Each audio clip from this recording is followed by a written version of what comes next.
বের হয়ে গেলাম ঘুরতে শুক্রবারের দিন। দেখা যাক কই যাওয়া যায় বন্ধু বান্ধবের সঙ্গে। তো ভিডিওটি দেখার জন্য অপেক্ষা করুন। যাই হোক, উঠে পড়লাম গাড়িতে ওইদুল ভাইয়ের সাথে। এখন আমাদের চলে যাওয়ার পালা সেই কুস্তিগাছা মোড়। তার কারণ এখান থেকে আমি আর ওইদুল ভাই যাব, ওইখানে আমাদের দুই চারজন বড় ভাই বা ছোট ভাই অপেক্ষা করছে। ওদের সাথে আমরা অ্যাড হয়ে ঘুরতে যাব আজকে চাটমোহরের উদ্দেশ্যে। চাটমোহর পাশুডাঙ্গার পাওয়ার আগে ওইখানে একটা নতুন ভাইরাল ব্রিজ হয়েছে, তো ওই ভাইরাল ব্রিজের ভিউ দেখব এবং ওই ব্রিজ পাওয়ার আগে কিছু লোকালয়ের যে ভিউটা পাওয়া যায় বা দুই পাশের যে পানির বিল টাইপের যে হচ্ছে আর কি জায়গাটা, ওই জায়গাটা দেখার উদ্দেশ্যে যাব এবং ওই দিক থেকে আমরা ঘুরে চলে আসব চাটমোহর বাজারের থেকে যে পুরাতন মিষ্টির দোকান, ঠিক আছে, মনমোহন বা আদি মনমোহন, ওখানে 3টা দোকান আছে। তো ওই দোকান থেকে আমরা মিষ্টি খাবো এবং বাসার জন্য মিষ্টি কিনে নিয়ে আসব। এই উদ্দেশ্যেই আজকের যাত্রা। তো আমরা পেয়ে গেলাম কুস্তিগাছা এবং আমাদের সামনেই কিন্তু সোহানের গাড়ি এবং তার সামনে আছে বড় ভাই আরিফ ভাইয়ের গাড়ি। তো এখন 3 গাড়ি আমরা এক হয়ে 6জন রওনা দিয়ে দিলাম ঠিক এই একই উদ্দেশ্যে একদন্তর দিকে। আমরা যাব একদন্ত থেকে বাম দিকে হয়ে আর কি যাতায়াত।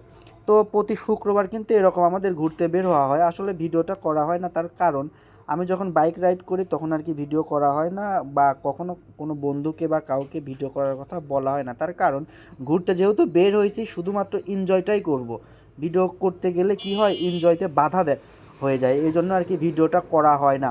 তো আজকে আর কি আমি গাড়ি চালাচ্ছিলাম না, একটু অসুস্থ ছিলাম, যার জন্য ওইদুল ভাই গাড়ি চালাচ্ছিল, জন্য আমি ভিডিও করার আজকে সুযোগ পাইছি। তো সুযোগ পেয়ে আজকে এই রাস্তাতে যাওয়ার সময় দুই পাশের এত সুন্দর সুন্দর দৃশ্য চোখে পড়লো, মনে হচ্ছে যে এই রাস্তাতে নতুন যাচ্ছে, কিন্তু এর আগেও আসছি হয়তো বা এই দৃশ্যগুলো চোখে পড়েনি তেমন একটা। এই দিক দিয়ে যাওয়ার সময় বেশ কয়েকটা বটগাছ চোখে পড়ছে, যে বটগাছগুলো প্রায় 150 থেকে 200 বছর পুরনো।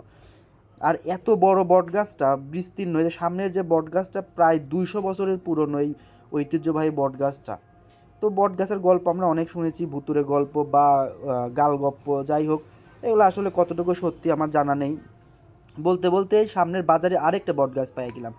আসলে এই বটগাছগুলো কি রাখা ভালো কি খারাপ আসলে জানি না, যদি জেনে থাকেন অবশ্যই কমেন্টে জানাবেন আমাদেরকে। তো আমরা বন্ধু বান্ধবরা যখন একসাথে হই, তো মনে হয় যে আমরা হয়তো বা সারা সপ্তাহের ক্লান্তিটা বোধহয় আজকে শেষ করতে যাচ্ছি এবং আজকে থেকে আবার যে পরের সপ্তাহ শুরু হচ্ছে তার জন্য নতুন মানে উদ্যম বা রিফ্রেশমেন্ট নেওয়ার জন্য যা যা করার দরকার তাই করে থাকে ও। এখন যে বিলটা দেখতেছেন এটা হচ্ছে ঐতিহ্যবাহী সুতার বিল। এই সুতার বিলের যে ভিউটা বা এর দুই পাশে যে বাতাস হচ্ছে, আপনারা হয়তো বা বুঝতে পারবেন যে বাতাসের কতটা তীক্ষ্ণতা। মন খারাপ থাকলে কিন্তু এসব জায়গাতে অনায়াসে ঘুরতে চলে আসা যায়, যার কারণ দুই পাশ থেকে বাতাস থাকে এবং ছোট ছোট পিচ্চিরা বা বড় আঙ্কেলরা এখানে মাছ মারতে আসে, যে দৃশ্যগুলো দেখলে অনায়াসে মন ভালো হয়ে যায়। তো আমি এই দুই পাশে বেশ কয়েকজনকে দেখছি যারা দাঁড়িয়ে বা কি হচ্ছে মাছ মারা উপভোগ করতেছে বা বাতাস উপভোগ করতেছে, বা এখানে ছবি ওঠানোর জন্য কিছু ভালো ভালো ভিউ পাওয়া যায়, সূর্যাস্তের কিছু ভিউ পাওয়া যায়। তো যাই হোক, আপনাদের যদি কখনো মন খারাপ থাকে এই সুতার বিল অনেকেই শুনতে পাবেন, এখানে চলে আসবেন। আবার অনেক সময় সকালবেলাতে এখানে মাছ বিক্রি হয়, বিলের মাছ, চাইলে কিন্তু এখানে বিলের মাছ কিনতে আসতে পারেন। তো যাই হোক, আমরা এই সুতার বিলটাকে অনেকবার অনেক রকমভাবে দেখছি বা অনেক রকমভাবে উপভোগ করছি। তো আমাদের বেশ জানা হয়ে গেছে সুতার বিল নামে।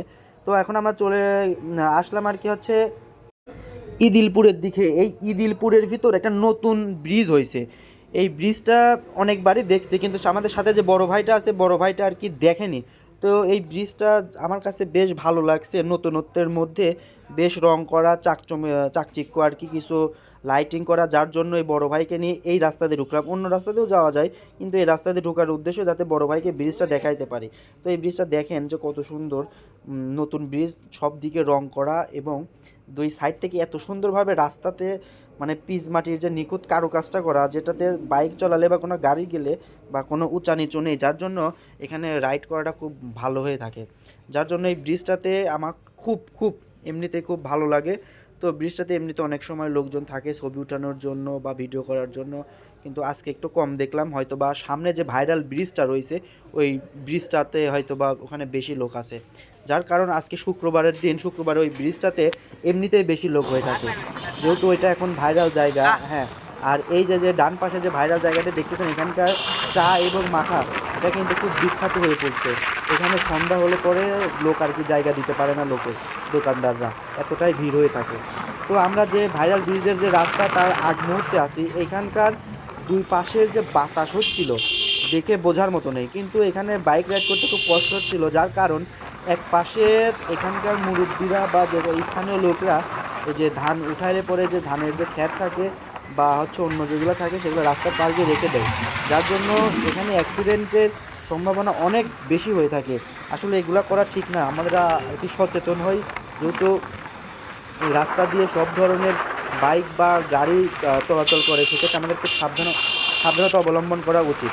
আমরা চলে আসলাম কিন্তু মূল জায়গাতে, যে জায়গার দুইটা সবচাইতে আমার বেশি ভালো লাগে, দুই পাশে বিল, পানি এবং মধ্য দিয়ে রাস্তার মতো আর কি, যেটার ফিল অনেকটা নেওয়া যায় কিশোরগঞ্জের হাওরের মতন। এখানে বড় হাওর নেই, কিন্তু ছোটো হাওর হলেও কিন্তু এটা যথেষ্ট পরিমাণে মনোমুগ্ধকর। ঠিক পানির যে একটা শব্দ আছে বা বাতাসের শব্দ, সব কিছু মিলে কিন্তু একদম মন ছুঁয়ে যাওয়ার মতো। লোকের উপস্থিতি ছিল যথেষ্ট। এখানে আমাদের দুই বাইক আর কি দাঁড়াইছে যে বাম পাশে, যে মুরব্বীরা মাছ মারতেছে মাছ দেখার জন্য আর কি। এরা সকাল থেকে মাছ মারতেছে, এখানে কিন্তু মাছ মারতে আসতে পারেন ফ্রি। এখানে অনেক মাছ পাওয়া যায়, জিয়েল মাছ, বাইম মাছ বা টাকি, পুঁটি, এগুলো বসে দিয়ে ধরা যায়।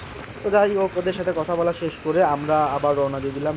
যাই হোক, ব্রিজ কিন্তু আমাদের সামনেই, কিন্তু আমরা বাইক আস্তে রাইড করার কারণ আমরা এখানকার বাতাসটার প্রকৃতিটা উপভোগ করতেছিলাম, যে জন্য যে মনটাকে সর্বোচ্চ সতেজতা নিয়ে যাইতে, যাতে আমাদের পুরো এক সপ্তাহ সামনের যে সপ্তাহটা আছে টোটালি রিফ্রেশমেন্ট নিয়ে যেন আমরা চলতে পারি। যাই হোক, ব্রিজ দূরের থেকেই দেখা যাচ্ছিলো যে যাই হোক বেশ লোক হয়েছে। তো আজকেও মনে হচ্ছে একটু কম লোক হয়েছে, আগের বার যখন আসলাম এখানে অনেক লোক হয়েছিল। এখানে কিন্তু কিছু ফুচকার দোকান আছে, চটপটের দোকান আছে, বা কিছু ছোটোখাটো এই যে ড্রিঙ্কসের দোকান আছে, পানের দোকান আছে। আপনারা আসলে এখানে কিনে খেতে পারবেন, বা বসার জায়গা আছে ব্রিজের দুই পাশে। এখানে অনেক ভ্যান থাকে, হয়তো বা আপনার গাড়িতে আসলে হয়তো ভ্যানে করে চলে যাইতে পারবেন।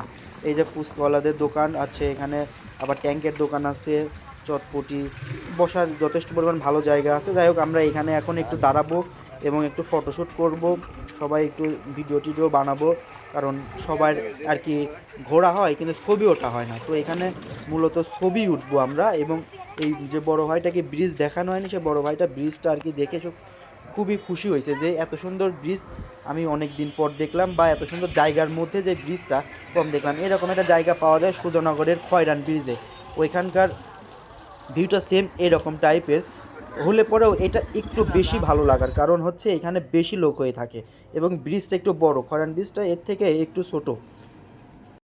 সূর্যের যে এত পাওয়ার ছিল এখানে দাঁড়ানোর পর বোঝা যাচ্ছিল যে একদম শরীরকে হিট করে দিচ্ছিল, এতটা শরীর মানে সূর্যের হচ্ছে প্রখর ছিল। যাই হোক, আমরা এখান থেকে চলে আসলাম চাটমোহরের মিষ্টান্ন ভাণ্ডারে। এখানে কিন্তু তিনটা দোকান আছে, একটা হচ্ছে আদি মনমোহন, নিউ মনমোহন, আর হচ্ছে মানে শুধু মনমোহন। তো যাই হোক, মিষ্টি আঙ্কেলকে বললাম আঙ্কেল আমাদের সবাইকে মিষ্টি খাইতে দেন, আমরা মিষ্টি খাইতে বসে গেলাম আর এবং সবাই অর্ডার দিয়ে দিলাম যে পার্সেল নিয়ে যাওয়ার জন্য। যাই হোক, আজকের ভিডিওটা এই পর্যন্তই। আসসালামু আলাইকুম, সবাই সাথে থাকার জন্য ধন্যবাদ।